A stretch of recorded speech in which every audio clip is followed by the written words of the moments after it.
Olá, meus amigos e meus irmãos, tudo bem com vocês? É muito bom ter vocês aqui. Jesus disse em Mateus 7:21 que nem todo aquele que me diz Senhor, Senhor entrará no reino dos céus.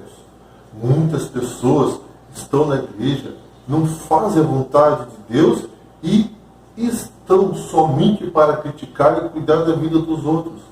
E também falou sobre a parábola do trigo e do joio. E muitos irmãos não estão levando a religião a sério. E por causa disso, muitas pessoas abandonam a fé e se escandalizam.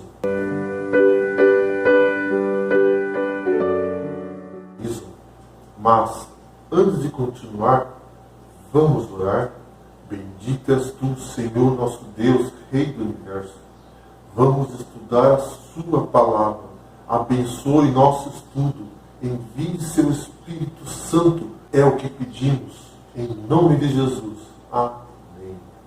Em João capítulo 18, Jesus é traído e preso no jardim do Getsêmani. Judas Iscariotes, um dos discípulos, conduz as autoridades até Jesus, onde é levado sob custódia. Os apóstolos o abandonam e fogem amedrontados. Jesus é então levado perante o sumo sacerdote Caifás para interrogatório. Mas, durante esse percurso, enquanto Jesus estava sendo levado para o interrogatório, 2 discípulos estavam seguindo. Vamos ler João capítulo 18, verso 15?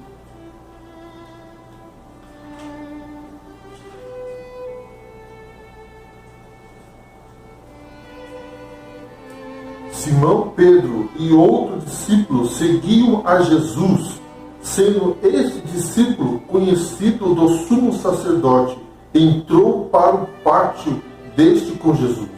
Pedro, porém, ficou de fora, junto à porta. Saindo, pois, o outro discípulo, que era conhecido do sumo sacerdote, falou com a encarregada da porta e levou a Pedro para dentro. Então a criada encarregada da porta perguntou a Pedro: não és tu também um dos discípulos deste homem? Não sou, respondeu ele. Ora, os sacerdotes e os guardas estavam ali, tendo acendido um braseiro por causa do frio, e aquentavam-se. Pedro estava no meio deles, aquentando-se também. Pedro seguia a Jesus de longe e disfarçava para não ser reconhecido como discípulo de Jesus. Já João seguia a Jesus de perto. E aqui temos 2 tipos de cristão. Aqui Pedro representa aquelas pessoas que seguem a Jesus de longe e que vão à igreja no sábado ou uma vez por semana. Mas muitas pessoas não levam a religião a sério e acham o culto é um lugar de entretenimento, um lugar para satisfazer o meu gosto e um lugar de encontro com os amigos, ou ficar usando o celular dentro da igreja quando a mensagem da palavra de Deus não está agradando. Mas tem aqueles que, por falta de opção, vêm à igreja só para o encontro social, ouvir música agradável, ouvir palestras de autoajuda e vão para esquentar o banco e nada mais. E vivem um cristianismo de aparência. Vamos ler João capítulo 18, verso 25?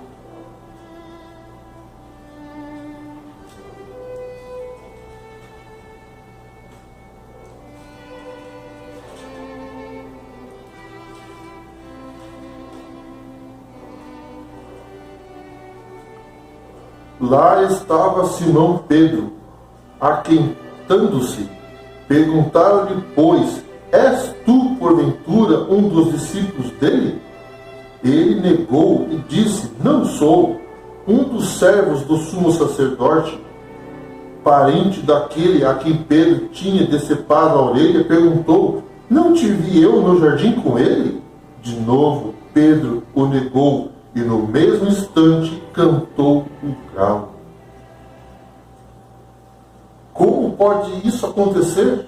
Como é que Pedro, que tinha certeza de sua lealdade e forte espiritualidade, pôde negar seu Senhor? Mas quantos de nós não fazemos a mesma coisa, não é verdade? Nos gabamos do conhecimento que temos da Bíblia, ou do cargo que temos, ou da música que cantamos, mas nos mantemos longe de Deus. Não buscamos a Jesus, não estudamos a sua palavra, não buscamos mudança na nossa vida e não buscamos viver longe das coisas deste mundo e de tudo que nos afasta de Deus. Vamos ler 1 João 2, o verso 15?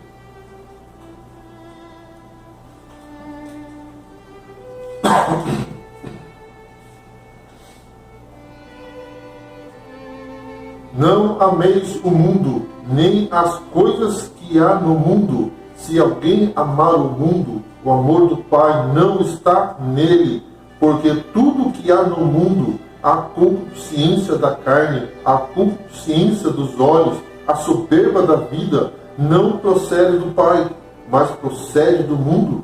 Ora, o mundo passa, bem como a sua concupiscência. Aquele, porém, que faz a vontade de Deus, permanece eternamente. Quantas pessoas estão viciadas no celular, nas redes sociais, e não conseguem se desconectar da internet? Quantas pessoas estão viciadas em pornografia, e muitas dessas pessoas estão traindo seu marido ou a sua esposa? Quantas horas as pessoas passam no celular, nas redes sociais? Muitas delas vivem uma vida de mentira, querendo ser o que não é. E tem aqueles que deixam se influenciarem por certos tipos de amizades tóxicas. E muitas vezes temos vergonha de dizer e reconhecer que nós somos cristãos e vivemos uma vida dupla. E quando vamos ler a Bíblia, não conseguimos ficar mais do que 2 minutos. Como vamos ter um relacionamento com Jesus desse jeito? E assim como Pedro, no primeiro problema, negamos a Jesus. Vamos ler Salmo capítulo 1 e o verso 1.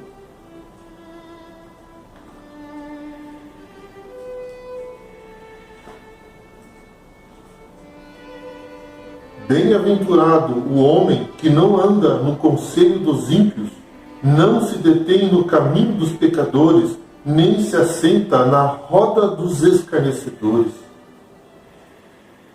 Não podemos andar ou fazer uma associação casual e nem passageira com aqueles que estão fora de sintonia com Deus. E nem podemos nos sentir à vontade com aqueles que zombam de Deus e de sua palavra. Os ímpios são os que não amam nem obedecem aos mandamentos de Deus, mas andam contrariamente a eles. Seus conselhos, suas sugestões são de natureza a considerar levemente o pecado, a ridicularizar a justiça. Esses são apresentados como estando no caminho dos pecadores e da obediência aos mandamentos de Deus.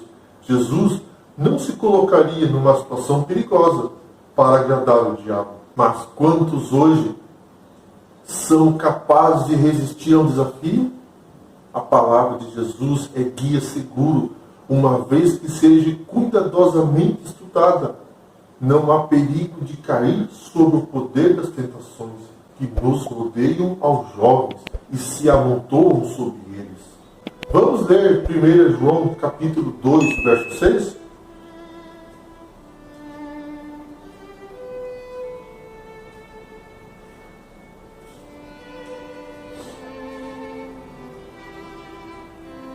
Aquele que diz que permanece nele deve também andar assim como ele andou. João está ensinando que a salvação é evidenciada pela obediência.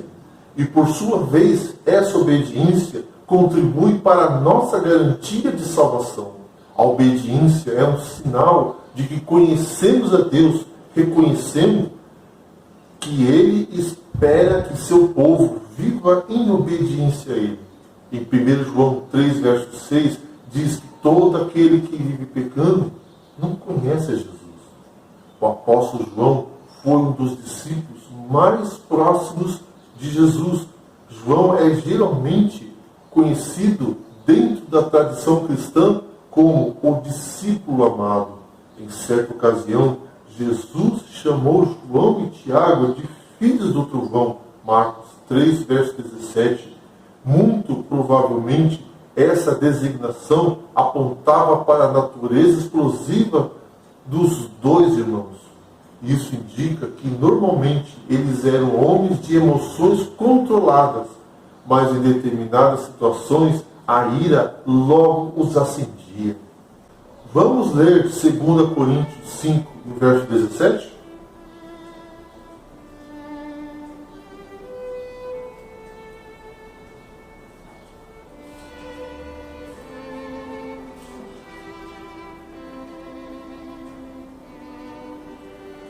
E assim, se alguém está em Cristo, é nova criatura. As coisas antigas já passaram, eis que se fizeram novas.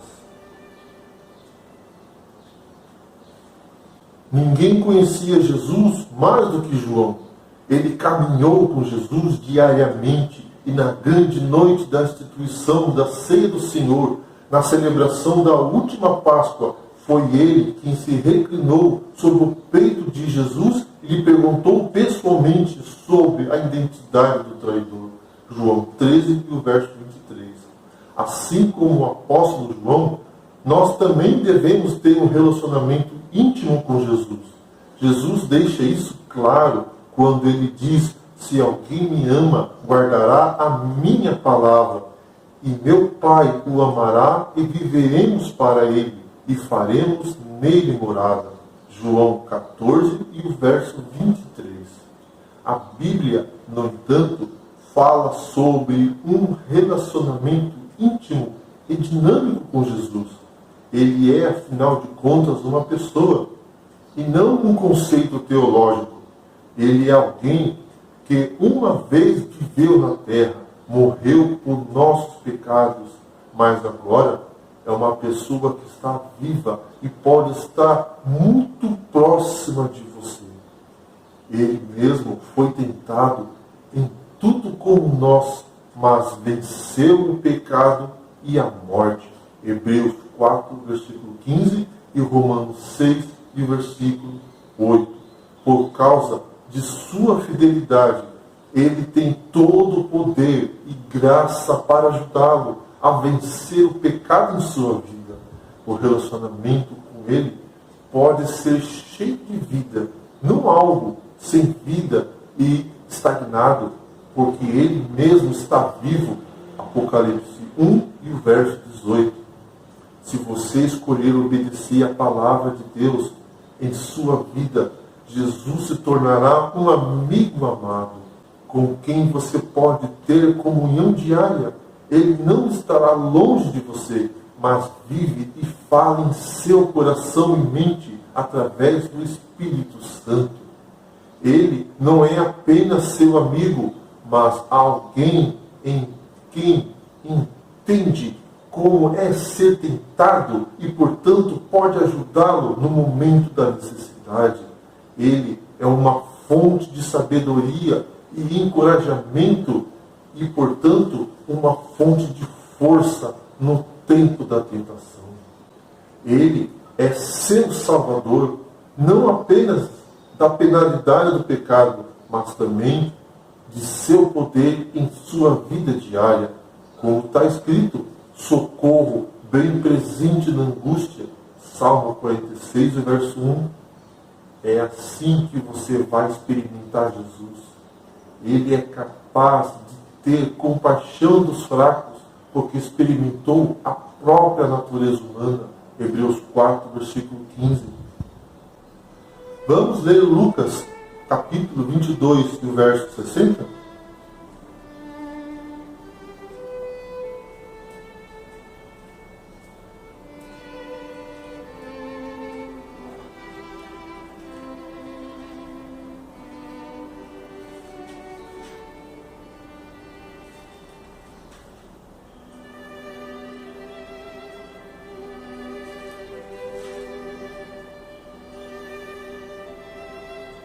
Mas Pedro insistia: homem, não compreendo o que dizes.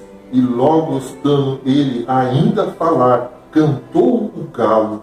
Então, voltando-se, o Senhor fixou os olhos em Pedro. E Pedro se lembrou da palavra do Senhor, como lhe dissera: hoje 3 vezes me negarás antes de cantar o galo. Então Pedro, saindo dali, chorou amargamente.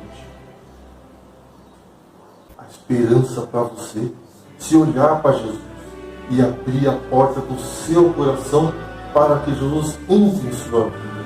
Em João 21, 15 a 18, Jesus chama Pedro novamente e Pedro se tornou um dos grandes líderes da igreja primitiva e foi crucificado de cabeça para baixo.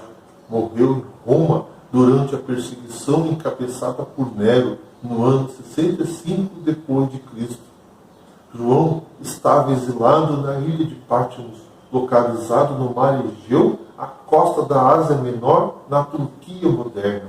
Ele estava exilado por causa de sua fé em Jesus, Apocalipse 1, verso 9, e dali ele recebeu as visões do Apocalipse e teve um reencontro com Jesus. Vamos ler Apocalipse capítulo 1, o verso 17?